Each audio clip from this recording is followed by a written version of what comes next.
Hello, welcome to Mythic Mel. I'm Melinda, your host, and on this episode, I have the big honor of speaking with one of my great teachers, shamanic practitioner and psychotherapist, Anne M. Drake, a beautiful, loving, remarkable human being.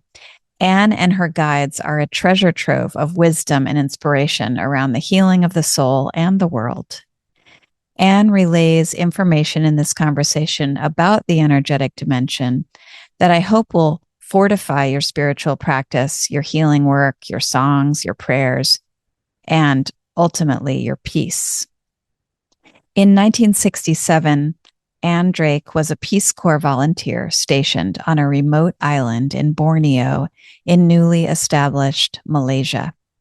She had been sent there to teach, but she soon realized that the real reason for her being there was to learn from these beautiful people that surrounded her, the likes of which she had never encountered, their sense of community and cooperation, and their dealings with the energetic dimension, with the spirits, with their perceptions of things that most people in the West do not or cannot or won't admit to seeing.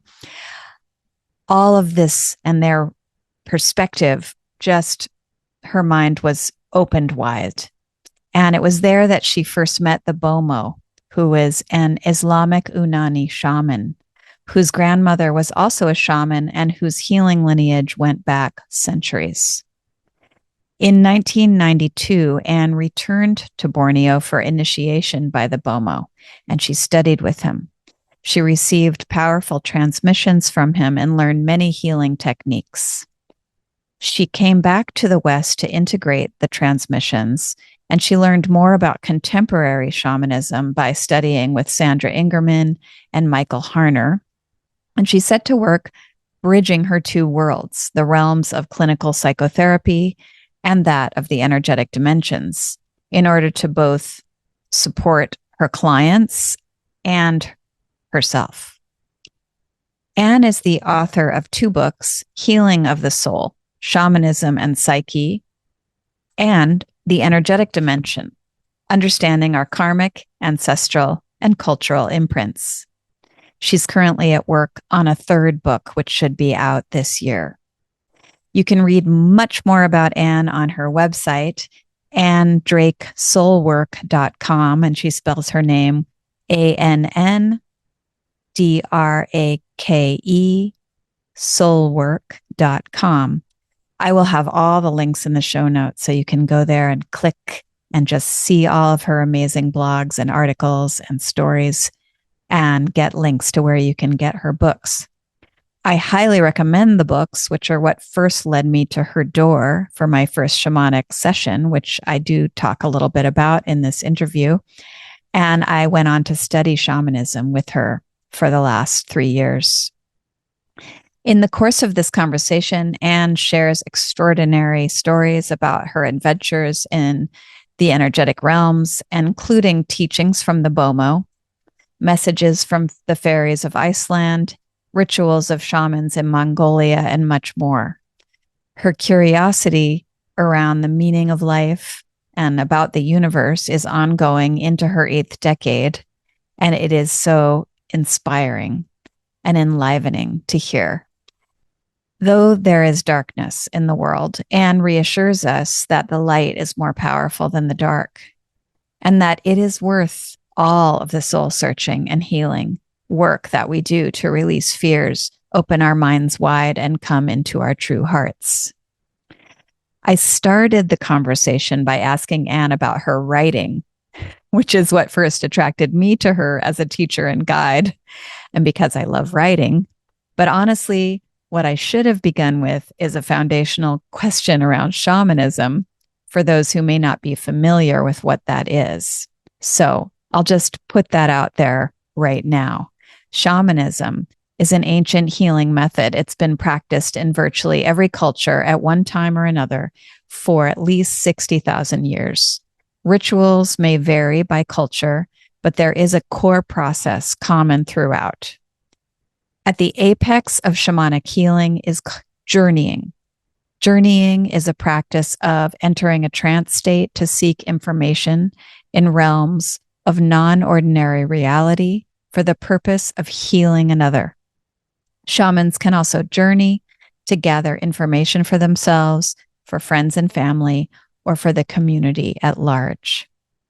Journeying is done in all kinds of ways, sometimes accompanied by drumming, but you can read a lot more about it in her book, Healing of the Soul. And she has many blogs and links to articles on shamanic practices on her website. All right. So let's adventure now into the details of Anne's fascinating life story.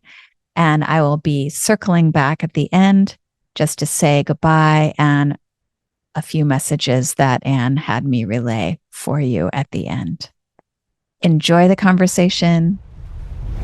First of all, I want to welcome you, Anne Drake, to the podcast. And I want to thank you for taking the time to be with me and to share today. I know that you have so much wisdom, and I'm honored by your presence.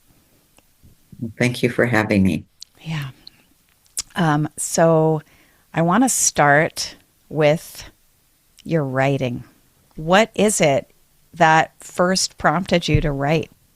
Well, I first was writing it for me to make sense of the two worlds because I was a well, I still am a clinical psychologist, and I was teaching in a doctoral program. I was sort of in the straight, psychological path. And then I go back to where I was in the Peace Corps. That's how I ended up in Borneo. And even before that, as a little kid, and I was trying to get to Asia when I was 4.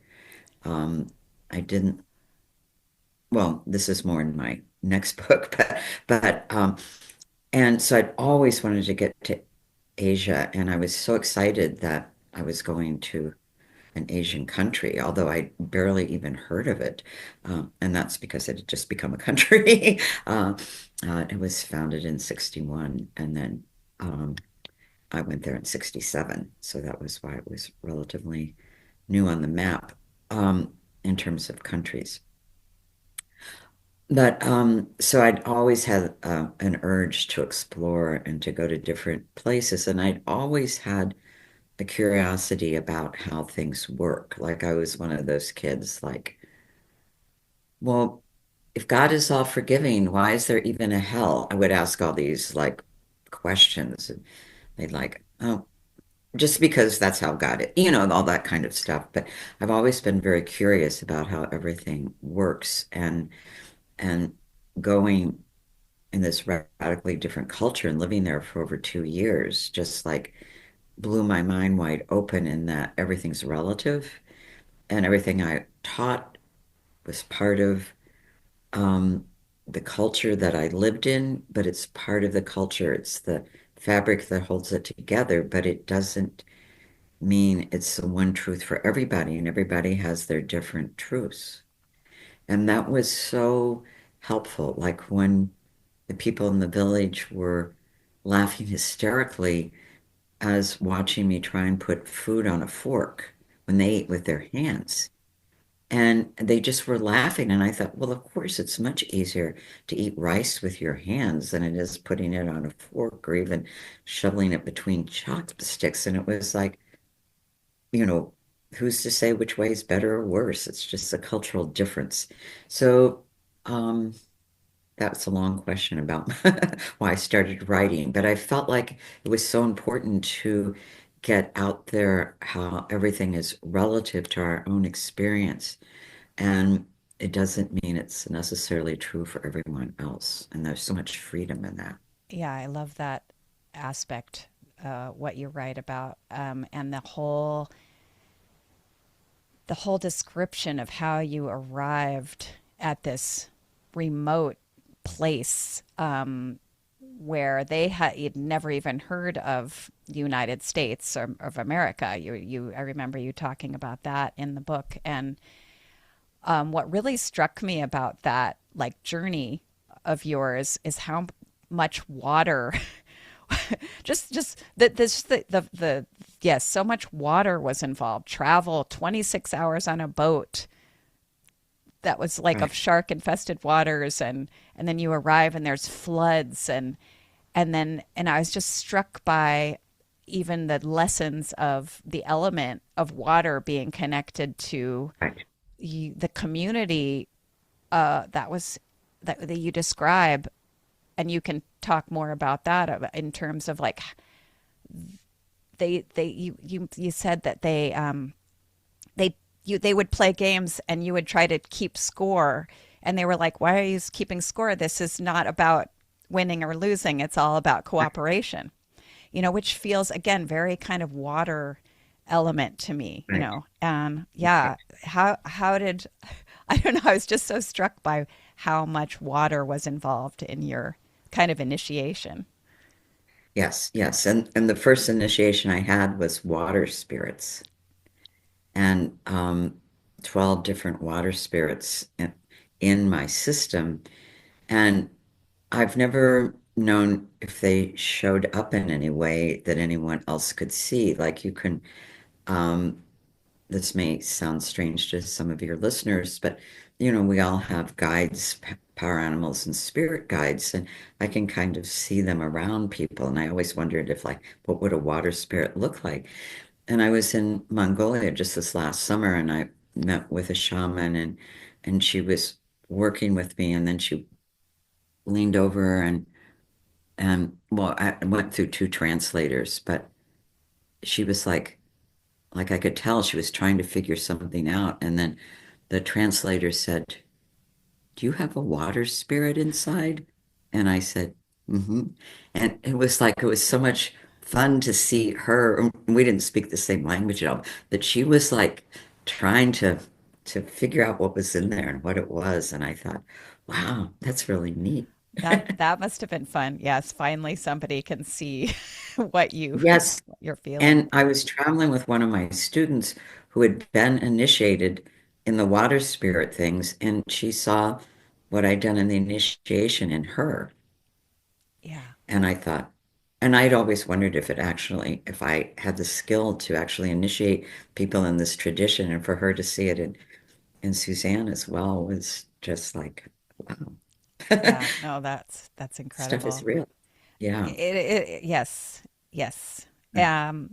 I want to just ground us back a little bit as we've gotten into Yes. the wild. As I do, I'm a water moon. I can't. Pisces just jumps right in and starts vibing everywhere. So I know I have to get to my Virgo side a little bit. Right. Let's let's talk about. And I have no Virgo side, so you have to. Are you a Cancer? Like, I'm a double Cancer, and then I have a Leo rising. okay, spectacular. I love it. Right.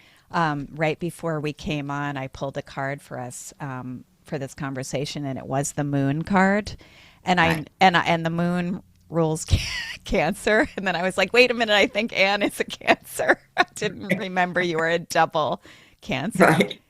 And Yes. then I was like, oh, okay, that's actually a perfect card to talk about shamanism and even how you blend your academic work with shamanism. But again, getting back to like just foundationals, let's talk about why did you go to Borneo, and and who did you learn from there? How did that all come about? Well, of course, I'd been in Borneo in the Peace Corps, and that was the government's decision that that's where I was going. You sign up, they accept you, and then they send you places, so you don't really have a say in that. But then um, in my early 90s, and I had started working, I had been working a lot, but I with trauma.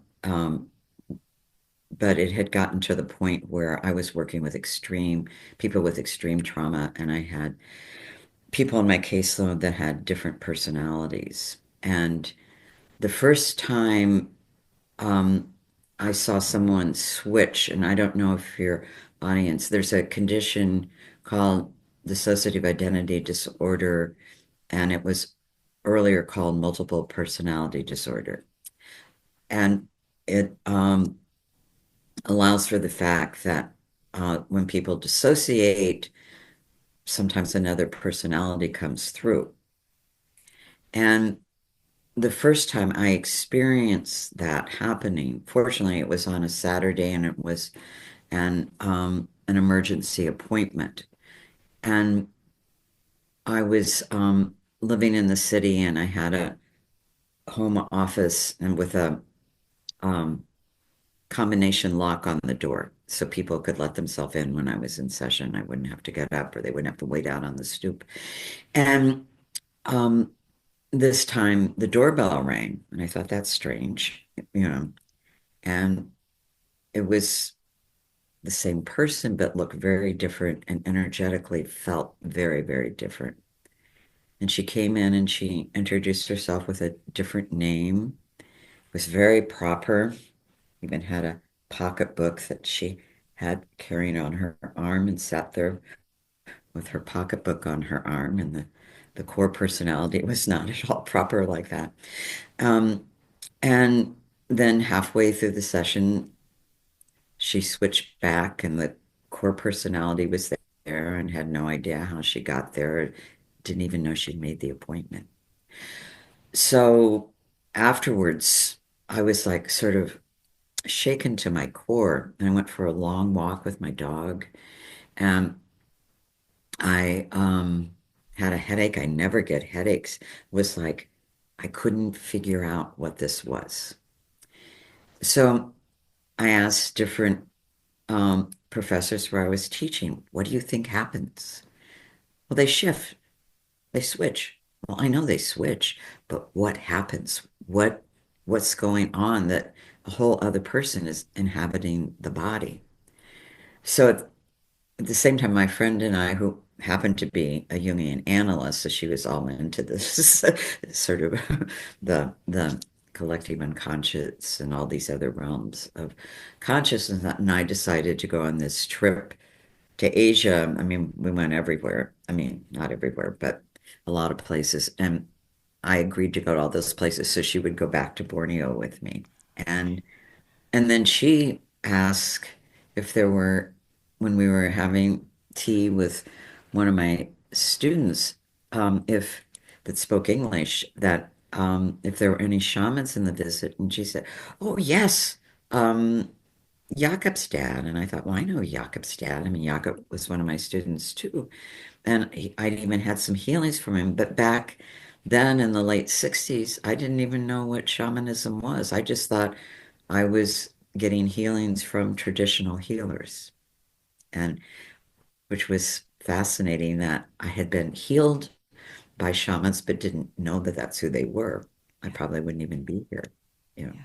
Yeah. So he invited us to go on a healing with him to this ancient village, and this is in my book, but it kind of puts it together. That's all built over water. Again, the water theme. There's no land at all, except in the very dry season, and everyone eliminates their own bodily waste into the water. So it's kind of a toxic mix.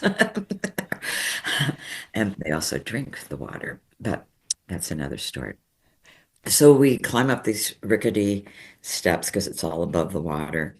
And there's this man that's lying there on a grass mat, and he looks to be about 90. And I think he's going to die any moment. He's kind of bloated and green. And the Bomoh, that's what they call the shamans in Borneo, covers him in puts paste all over his body and covers him in newspapers, waving knives around and saying all these things. Then at the end, when it's over, and he'd been sick for 2 months and no one knew what was wrong with him. He was able to sit up and drink a little and then later return to full health. And he was near death, and he was only 38. I thought the young woman taking care of him and attending was his granddaughter, but because he just, he looked like he was about to die. Yeah. Um, and I said, well, what had happened? What was wrong? And he said, well, he was a fisherman um, out in the South China Sea, and his boat had capsized. And usually, if your boat capsized within 2 or 3 minutes, you're devoured by sharks. Right. And he was sure the sharks were coming from him, and he kind of just left his body. He was in terror, and the terror of the situation came in, and he was just this catatonic mess, and couldn't eat, couldn't drink. He was just, and so the Bomoh found his soul, removed the terror, brought his soul back in, and he returned to full health. And it was like, oh, that's what happens when people have severe trauma. Yeah. They dissociate, and the energy of the person traumatizing them comes in. So they're constantly traumatizing because in every multiple, there's always a perpetrating personality that keeps abusing the person, as well as the different parts that were abused. So it's this internal system of abuse and all. But all that can be healed through shamanic work. That's incredible. Like that, Yeah. that's that understanding. It's sort of not able to be explained in a way by the rational, scientific minded in the academic realm. I remember reading in your book that it was like if you were that wasn't the approach. It was just like we don't understand, and so it's kind of not. It's like it couldn't be explained in the Exactly. academic uh, mentality and categorization, and therefore it kind of wasn't real or didn't exist or couldn't be healed or something. There wasn't Right, language. right. It was like they couldn't, if they couldn't explain it with the language, it didn't exist. And when I was um, teaching medical students at my post, when I was doing a postdoc, I I was supposed to be teaching them about trauma, and um, I gave I hadn't been to Borneo yet, so I hadn't had the experience of finding out how it worked. Right, Um, but I explained to them that within these different personalities, there are different physical symptoms. Like this one woman I was talking about, one personality wore glasses, the others didn't. One had asthma, the other didn't. There were different physical things. And the psychiatrist at my postdoc had a client that one personality had Crohn's disease and the others didn't. And when I explained that to them, their response was, well, this proves that multiple personality does not exist because it's impossible for there to be different physiologies in the same body. So they dismissed outright that even though information was in front of them, they couldn't understand it, so it didn't exist. Now, in the rest of the world, I would say at least half the world still knows that we have an energetic base to our being. It's the Western countries that think of themselves as more evolved, that thinks that's all hogwash, and that their narrow scientific brains explains it all, when a lot of what they know and do does explain a lot, but there's this other level of the energetic dimension. right, right. And it's, yeah. No, go Mhm. on. Yeah. No, I was just going to say just how it works at the same postdoc. I was on the adolescent unit, and of course, a lot of the young women I saw had been sexually abused, and it was very family therapy oriented, so you had to work with the families as well. And every single mother had been sexually abused at the exact same age as her daughter. Often they didn't even remember they'd been sexually abused. That's That incredible. their daughters. So I was dealing with two people coming to terms with having been abused at the same time. I even wrote a paper about it because it was 100% of all of the young women that I treated there and their mothers. It was the same age. What is going on energetically with that? That's Well, incredible. it's so alive in the field that it pulls the reenactment of it. Hmm. And so we are pulled to reenact things that are in our field. And that's why, a lot of women who are in one abusive relationship after another, and it's like, what is wrong with her? Why is she so stupid that she keeps going out with these guys that are abusive? Well, there's this energetic pull, and the pull is if someone who has the same vibration as the person who abused me could love me, then that means I'm okay. And so they keep hoping for that validation that they're okay in a place where they're never going to get it. Right. Yeah. Right. I mean, I think that's even with less extreme cases. I feel like people feel Right. like other people need to make them feel okay and that it's somehow not within themselves and that that's part of the work of, well, Right. I mean, obviously what you're doing. And again, back to that card, which I literally, you are a literal bridge between the psychotherapeutic and the shamanic kind of modalities. Like, Mm. I feel like you, and I know because I had a session with you, and there can be a bit of both within the Mm. session. And that's really important to be able to help people release, as you say, these patterns and these pulls toward behaviors that are not healthy for the soul of a person, and that it is possible to call the soul parts back that will help you know the person come into wholeness and healing and more power, understand their own power and presence, without needing to seek it outside of themselves. So there are two aspects to this being successful, Oliver. And psychology just works with the mind, but it doesn't work with the energies. And energy workers sometimes just work with the energy, but they don't work with the mind. And it's like a tent, like the field we're born into and we grow up into is like our energetic container. And all these patterns happen within that container, those energies, and things feel familiar and or discordant, within that field. But our mind makes sense of it. And so many children, if they're abused, tell themselves they were bad and they deserve to be treated as they were.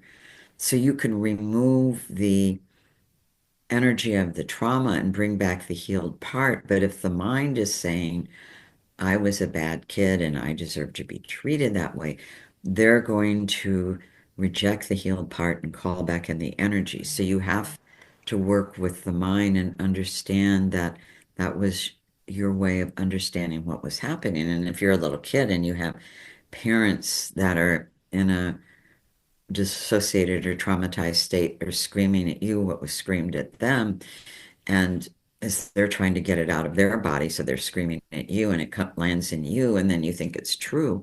And I'll work with people in their 60s that still believe they're bad because they were told they were bad as a little kid, which makes it very important to all the parents out there.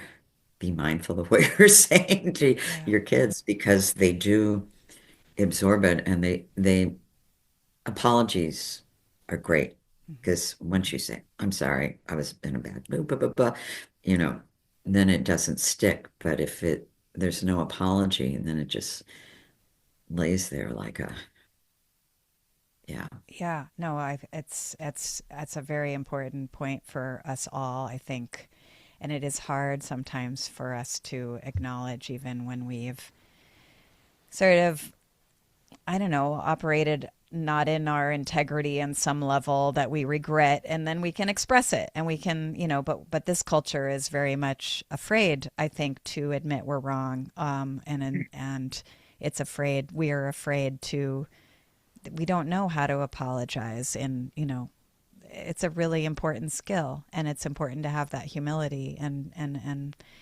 that is part of like what I think healing our society, that'll help with the healing of our society for sure. Right. And it's also important, again, like when we get into loggerheads with someone, they're coming at it from their perspective and their whole sort of who they are karmically, their soul over all the many lifetimes, who they are ancestrally in this lifetime. I mean, there is a reason that siblings can be very, very different because of the whole karmic piece. And then who we are culturally and what we're taught culturally. Um, and so there are all these different aspects that make up who we are. And it's very important to realize that when we're yelling at someone, that they're coming from a whole different set of perspectives that may be just as valid from their, point of view. Yeah, I mean, that's what they've been taught, or that's what they believe, and that's what it's very disturbing to go against sort of received information sometimes from family or and I think it Right, comes down to maybe feeling fear around being not being accepted within a certain group, perhaps. There's a lot of that involved, and I think it takes, well, I don't know exactly what it takes to break free. It's for different for everybody, and it's certainly right. something I'm very interested in. and and I feel like what you do helps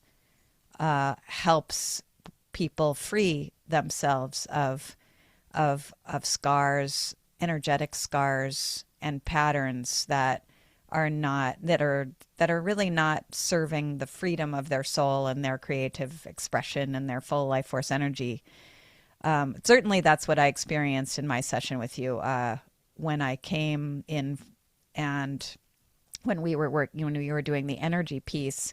I remember you, we removing, almost like filaments and scar, an energetic scarring that had been kind of placed by parents inadvertently, not just their own conditioning and their own wounds kind of lying on me.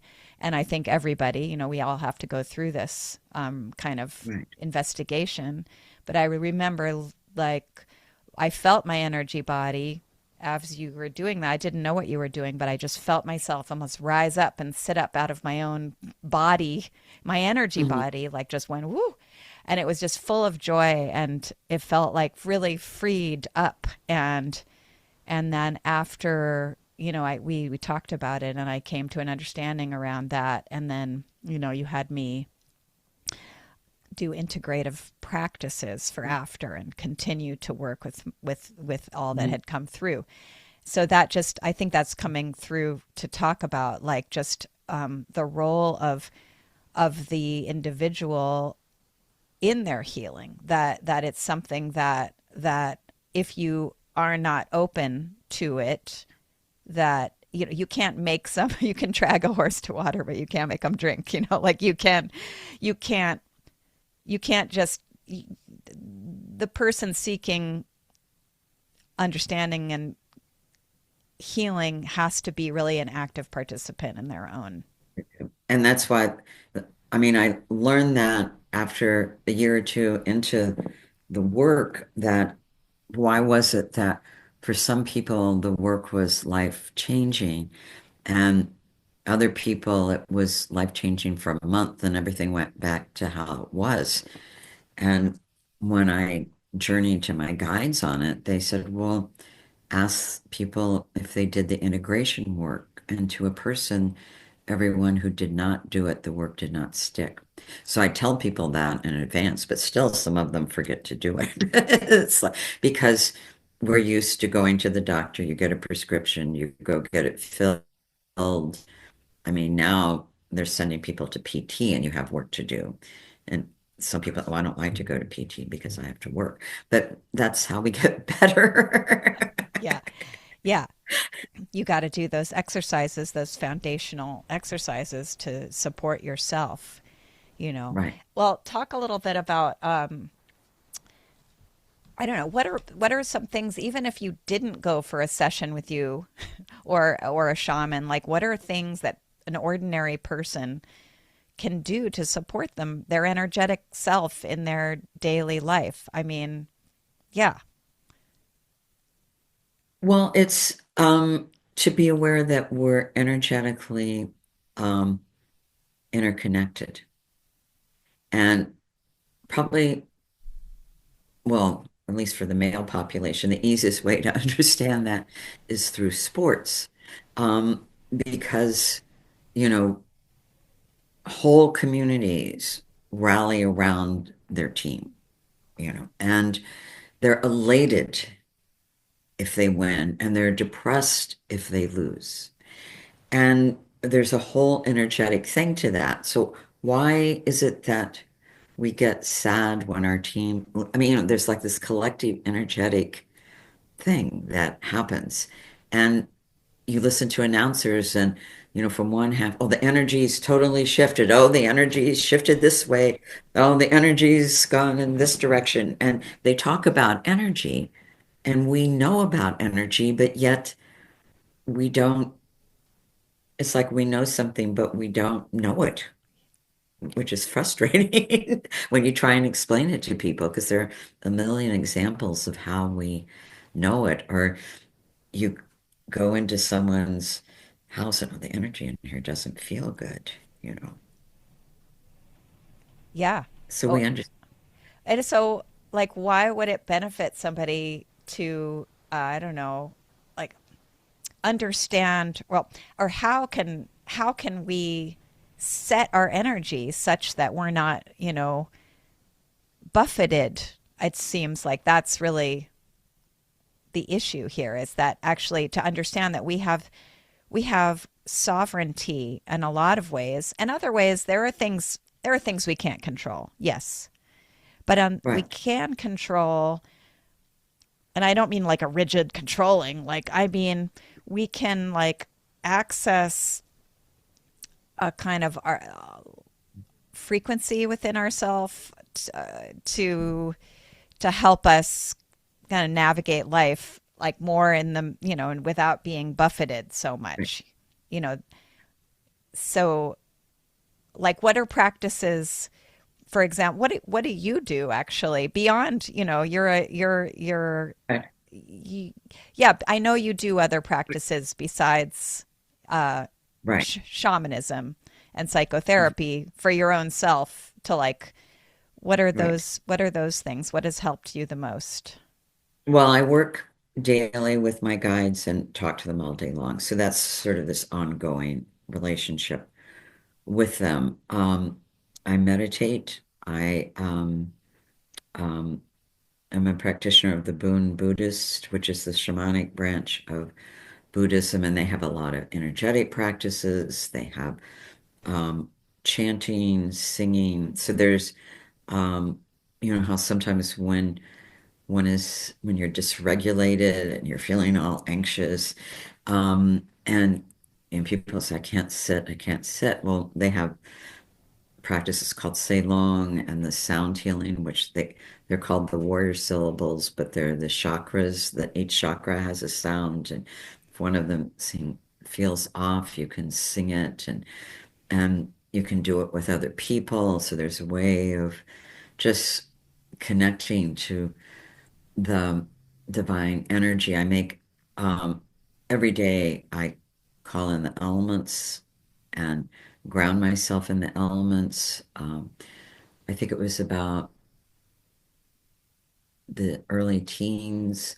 My guides told me one day that they were not enough, that we're in this huge transformation on the planet from a more violent one to a more heart-centered one, and that it's going to be a bumpy ride for a while, which we're all experiencing, and that I need to really work daily with the elements. So I have songs I sing to them. Although when in Mongolia, they told me it wasn't sufficient enough, and they wanted me to work more with fire, and they had me eating fire. Wow. Yeah, I was like, I'm not going to do it. I'm not going to do it. That you take it out of the fire and Yeah. then you put into a little, which is behind me, little these little cups. And the shamans in Mongolia use a lot of vodka. You have to like bring two bottles of vodka to this ceremony, and um, and so they put the coal in the vodka and then you put it in your mouth and then you chew it up. So it's kind of cooling off from the vodka, but it's very crunchy and it's like you can hear it all throughout your brain as you're eating the wood. But afterwards, I feel sort of like, ta-da. So it's interesting. That's Yeah. really interesting. Yeah, Yeah. Yeah. I am tasting that as you say it. I'm like I could hear the crunch in my own brain. My Yeah. God, that Right. must have been quite extraordinary. Do you actually bring in more fire now to your? Well, I try to where I've downsized to my um, sort of old person house, and I have a gas stove now instead of before. But where I lived before, I heated with wood. I had a fireplace and a wood stove. I could have eaten a lot of fire there and a fire pit as well for ceremonies, but I don't have as much access. So whenever I go someplace with fireplace, I eat a little. Yeah. Yeah. And are these? Do you feel like the elements help us deepen our connection to heart? Kind of sacred heart wisdom and the obvious like the compassion that's needed for the next this phase that we're in that we obviously need very much to. Well, in the US right now, it's particularly challenging. Like when I was in Mongolia and we were out in the steppes, it was so amazingly peaceful. And you just felt one with everything. And even the animals were so peaceful. They intermingled, like we were having a little picnic, and I looked and oh, there's a yak standing next to me. And I rode a camel, and but the yaks and the camels and the wild horses and the sheep and the goats would all be intermingling and be sitting out on a in the steppe and doing a ceremony and a flock of sheep would go running in and they'd run around you and you just keep doing it. I mean, it was just so magical.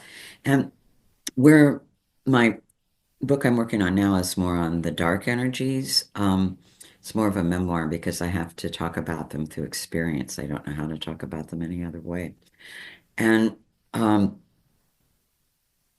um, right now, the the dark energy from slavery and from the genocide of the Native American people are kind of rising up and intermingling with this tension between those that want a white nationalist country and those that want a um, um, racially, culturally mixed country. And that's what's being sorted out. So all of the dark energies from all of the trauma of the beginning of the country and the Civil War are like rising up to be dealt with right So it's now. kind of like the land itself is really Yes, speaking and we have yes, a very the layers of pain embedded in our land is really something we all have to deal with and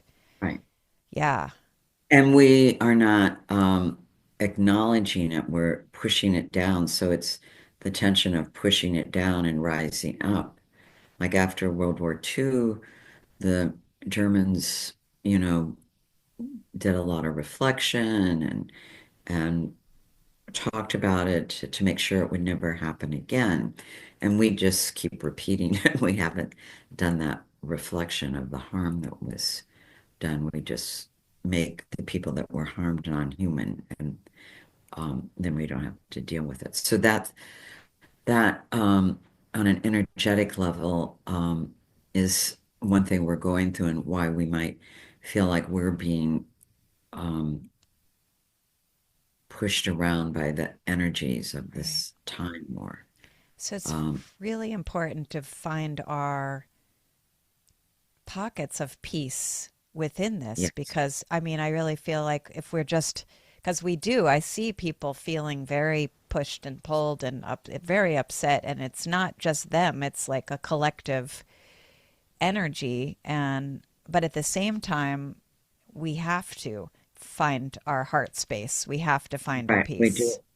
And it's also activating anyone that has trauma or didn't feel safe as a child. It's activating that. And so a lot of people are regressing back into how they acted and felt when they were little kids. I mean, um, so that part's in there too, because, I'll have people say, well, I'm trying not to pay attention to what's happening, but you're still energetically being impacted. I mean, just to know that, when you, um, Right. No, that's very important. and so Yes. it's like to find the practices that really center you and ground you in your beliefs and the land and in the possibility that we will quickly come more into our true hearts. Because we're all energetically interconnected, we can't think of ourselves as individuals. And a lot of countries understand that, and they understand the community and the whole of the community and making the community whole. In some Western countries, we honor the individual more, and so we think we're not impacted as much as we really are. Right. And it's kind of doing us more damage than good in a lot of ways because then everybody's acting out of, separation anxiety, like, Now, yeah. one thing I want to stress, and my teacher told me this, and this has been borne out in all my work, that the light is more powerful than the dark. And excuse me, and there's light in all of us. And so when we meet people, we want to find the light in them and try and meet people in the light. Yeah. And too many people are meeting each other from the dark. You're a this, you're a that, you're a this, you're a that. And then plastering them with our fears. Fear is a dark energy. So if we stay in fear, it's harder to be in the light and harder to be in our heart. So it's like being, you talk about a spiritual warrior, which is not that you're violent or hurting anyone in any way, but you have that sort of warrior energy that I'm going to stay in my truth. I'm going to stay in my heart. I'm going to be kind in the face of unkindness. It's like holding those Right. Right. feelings. That's beautiful, a beautiful teaching. And it actually is very hopeful to understand that the light is more powerful than the dark. Right. And And that's, yeah. yeah, yeah. And he told, because sometimes when I'm out there journeying around, I will see things that are quite scary. And I remember him saying, fear is a dark energy. If you go into fear while you're working, you and the person you're working on is going to be harmed. So Right. it's like staying in your heart. So I've had to really work on practicing that and not Yeah. going into fear. Yeah. Yeah. I read something in Healing of the Soul, your book Healing of the Soul, um, that one energetic practice of protection is just, and you can correct me if I'm misspeaking, but it's like pulling in the light through the crown into the heart and emanating that light from the heart, but like, channeling that light down through Right. the crown into the heart. Yeah. Right. And that will help with not giving way to fear, not and Right. being in our freedom and our love and compassion energy. And you can also take it that's one practice, and it's kind of like the Buddhist Tong Lin practice where you bring in divine light and you send it out your heart to others. It's like almost like a practice to bring light into the world, and you could also do it just to fill up your energy field because when it's filled up with that light, nothing negative will hit you. Mhm. Then there's another one where you bring it all the way through the central channel of the body, down your legs, into the crystalline structure at the core of the earth. Then you pull it back up through your feet, connect to the crown, and then make a circle around yourself. So if you were, I would do that if I was going into a hostile environment where I'm, Right. you No, and it is, as you say, it's takes this energy of spiritual warrior because there are so many things out there that are hitting us, our eyes, our know. consciousness that so, we're not in agreement with, on some level. Like it feels like we have to resist that, or and then maybe it's just learning how to find our center and our light even as we, just witness. Hmm.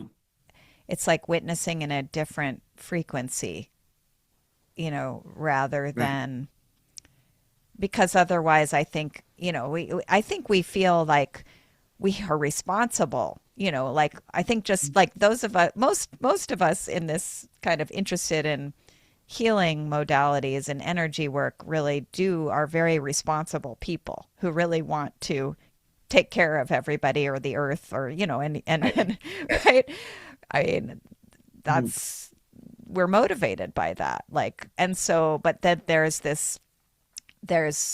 there's something that can happen where you just feel like I can't possibly do this alone, but you're not alone. First of all, like there's just like almost an Mhm. over responsibilizing, so you just become, uh I don't know, it becomes like a, it's wounding and burden and something, rather than, we're not alone. We have our guides and we have each other. We Right. have to work And together. yes, and we're not alone in terms of the universe. The universe is aware that our planet is in jeopardy. I mean, we have so many nuclear weapons that if one of them just malfunctions, we could blow the whole place up and throw the whole universe out of balance, because everything's energetically interconnected in the universe as well. So it's they and so much help is here. There's so many light beings from all over the universe that are here now to help with the shift in consciousness into our heart. And I know a lot of people get um, um, discouraged because the hate speech gets louder and louder and louder, or almost the fear around the hate speech, of we can't let someone who's joyous sing at the Super Bowl because that might counter our hate speech. So it's important that we just keep the joy within and kind of share it with others and just kind of be a light, just simple, like at the grocery store, smile at people, assortment store, like that, and just, bring a little light into the moment. Oh, yes. And there was one thing I wanted to share before I forget it, before we leave. I went to Iceland a few years ago, and um, I'd really wanted to talk to the fairies and was like, how do I find them? But they found me. But I never visually saw them, but they would just appear in my head, which was fascinating. But they wanted me to bring back their truth, whether it's the truth that's true, but they wanted me to share it, that um, it's not just that we're concerned about global warming and what we're doing to the physical aspect of the planet, but they said that for eons, the humans understood that we're all part of the same whole. Like we're all part of the same vibration, that our planet has a vibration, and um, we're part of the vibration of the earth, the oceans, the sun, the moon. It's all part of the whole. No part of us, like the lions aren't better than us, we're not better than them. We're all part of the whole. But we've adapted the attitude that we're superior to everything else, that the earth is here to serve us. The animals are here to serve us, whether we hang them on our wall or eat them. And that we've lost the idea of the sacred connection of everything. And that if we don't get that back, we will be lost as a planet. We have to remember that we're all connected. That's a wonderful teaching from the fairies. Um, Yes. do you feel that, in working with the elements, that can kind of help us stay connected to the all that is, and like what are ways that an ordinary human can really just focus their mind on that and help them, maybe a daily practice or prayer or even envisioning or just understanding. Because I feel like if we don't have, you know, practices, that really anchor us in Mm. these understandings, that they just become kind of like another idea, that we just, I just feel like we have to embody that. Right. And that's why I know it sounds silly, but just talking to the elements. Yeah. And when I do, I get a huge energetic hug from them. Like if I'm in the woods and I see a tree and I just, oh, you're so beautiful. Thank you for being here. Yeah. And I just feel myself embraced by their love. Yeah. And so it's like opening to this inner connection that we have with the elements Yeah. and allow ourselves to feel it. I Yeah. mean, we do it. Well, many, many people have pets and they have this special connection with their pets. And yeah, we can have that with all the animals if we Yeah. don't. It's just really, it's like just acknowledging the sacredness in all things, and that there is an energy in all, there's a spirit in everything. Yes. And we just have to take the time and to acknowledge that more. And I mean, yeah. many African cultures even believe there's a sacredness in plastic. Yeah. Yeah. Like we think, oh, well, this isn't sacred, but some people think everything is sacred. Yeah. Yeah. I like to believe that, you know. Yeah. I don't want to put anything outside of sacred, you know. But it's really the intention we put in that makes something sacred, or conversely, that makes it evil. Yeah. Yeah. The role of intention is everything. Mhm. Yeah. Yeah. No, that's a beautiful practice and just validation, because I know there's many tree huggers out there, and many people who just do instinctively feel drawn to this, but this is going to help, just bolster everybody and validate their intuition around that. So it's really Mhm. great. Yeah. Yeah. And that's why it's wonderful to travel to non-Western countries to get a flavor of the energy. It's just a whole different experience. Like countries have very, very different energy. Yeah. Yeah. No, every time I'm in Greece, where I grew up part-time, Right. I Yeah. feel so much of a different, there's just such a love, there's such a heart chakra. Even the vowel sounds, just make me want to dance, just the way the A Right. is printed. I could just, it's all the fabric of vowels Right. is so incredible. Right. Right. But, and that's, I loved reading about, the first time in Borneo, and that energy of that place that just kind of sounds like it isn't there. I mean, it's changed so much. Like it's become, from when you were first there, it was just this Right.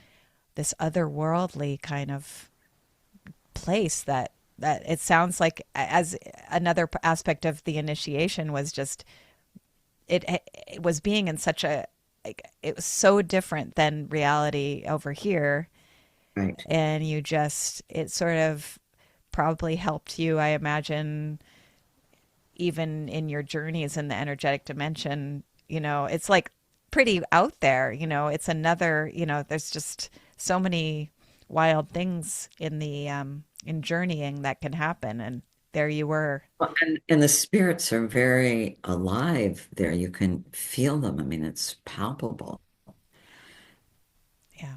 Yeah. right? I mean, they even, I, this was in the book too, but um, there was one spirit named Pontianak that was a vampire. She had long dark hair, which I had long dark hair once upon a time in my life, and um, would seduce men and suck the life force out of them. And they told me never to go out by myself at night, which was challenging because the outhouses are floating over the Yeah. river, or people would think that I was Pontianic and they might kill me. And I said, but can't you tell the difference between a spirit and a person? And they said, no, they look just the same to us. Mm-hmm. And then we live in a culture where they don't exist at all. We've shut down our ability to see them. And some of us have opened that up and we see them. But it's really a question about how much we're culturally programmed to see them or not see them. Right.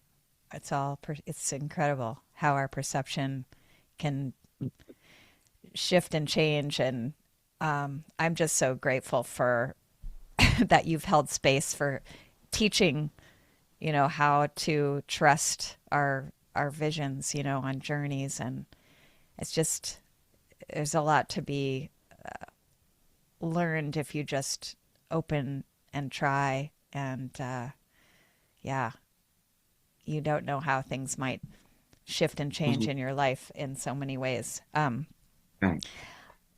So I don't want to hold you all day, but I do want to just ask if, how's it going with the writing of the next book, and would you be willing to come on and talk about that when you're publishing that book?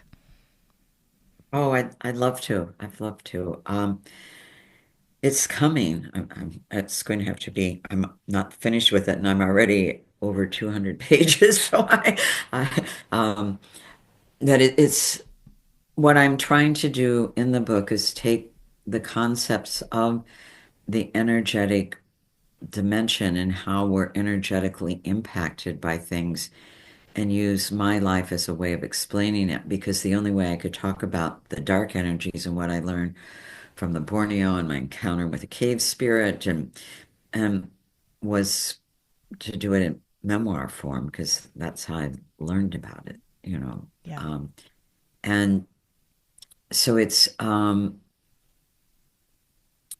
really about understanding the power that the dark energies have, but again, that the light is more powerful.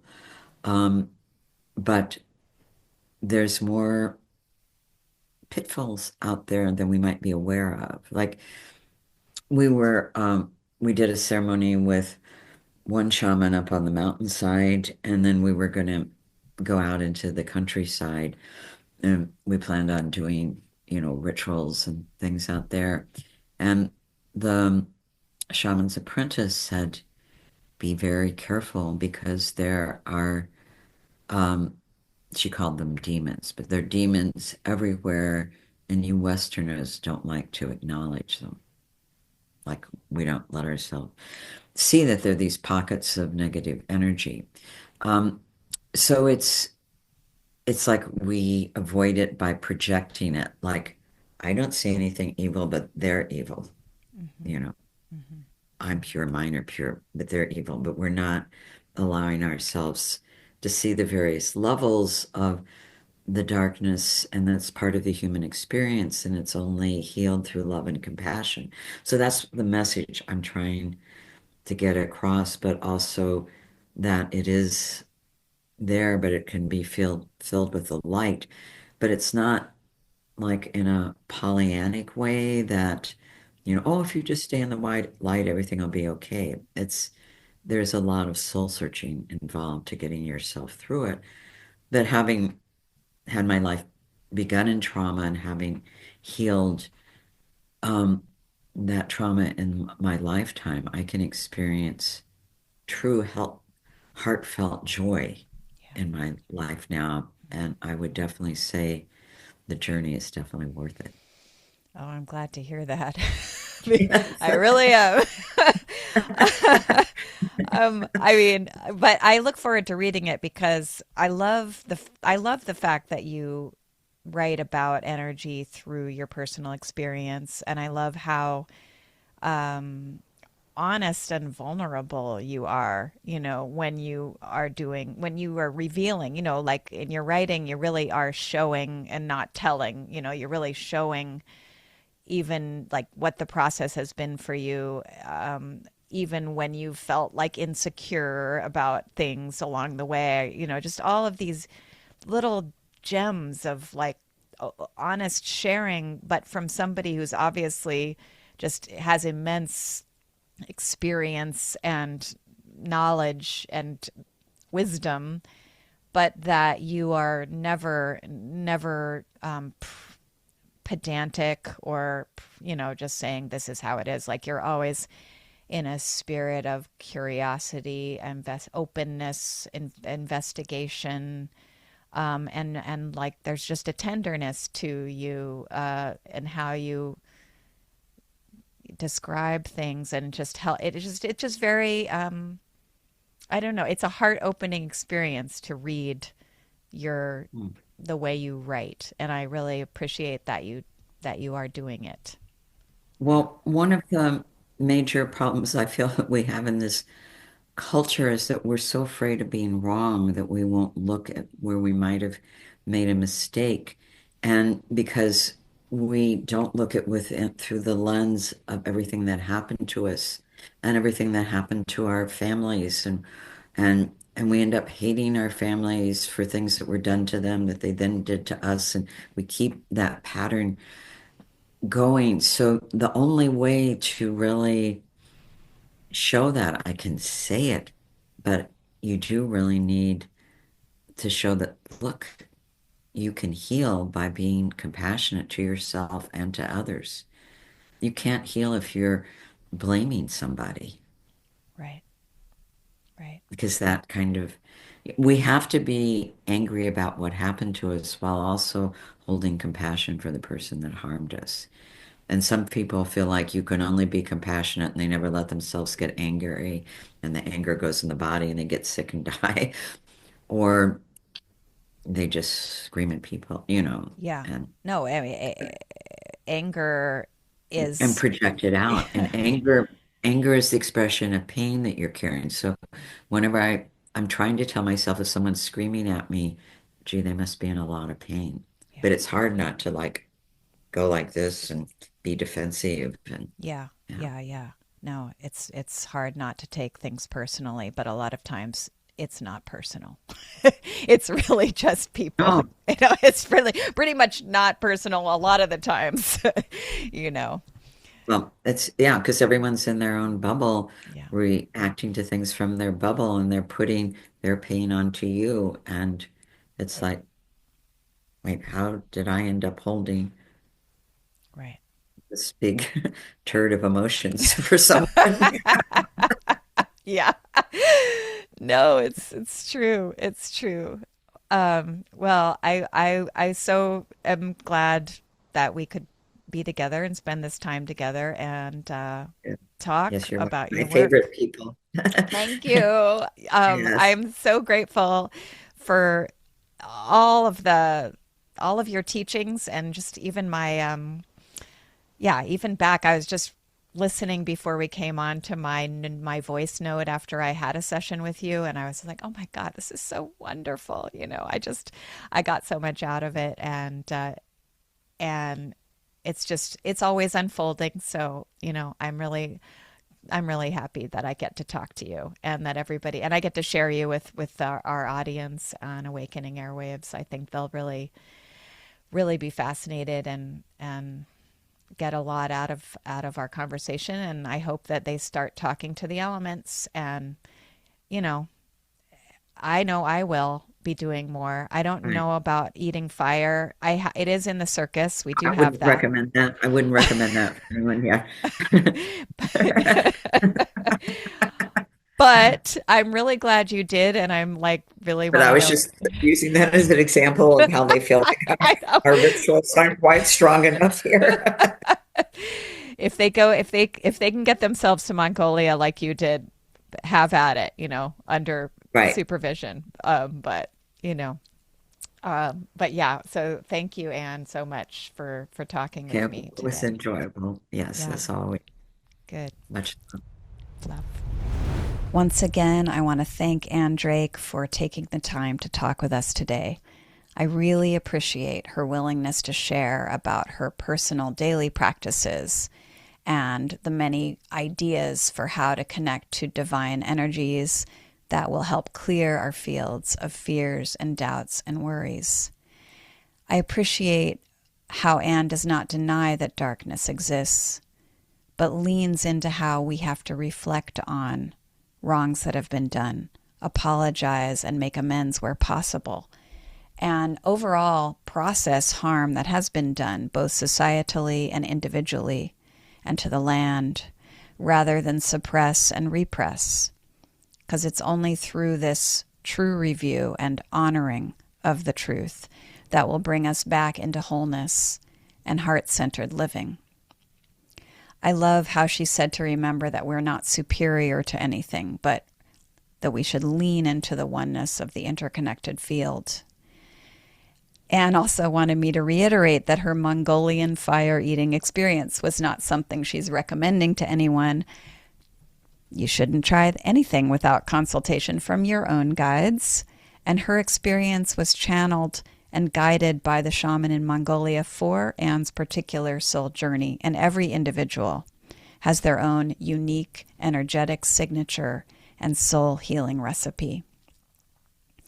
I love how deeply she's in relationship with the elements, with air, fire, water, and earth, and how she describes getting an energetic hug back from them. I was inspired learning about the Unani practices of the Bomoh, who teaches really the Hermetic principle, all is mind, focus and intention is everything. So you can find links to Anne's website and where to find and purchase her books, again, in the show notes. And until next time, sing to your elements. Remember you're part of the divine fabric of all that is. And also take courage that your soul searching and your healing work really does matter. Thank you for listening. See you next time.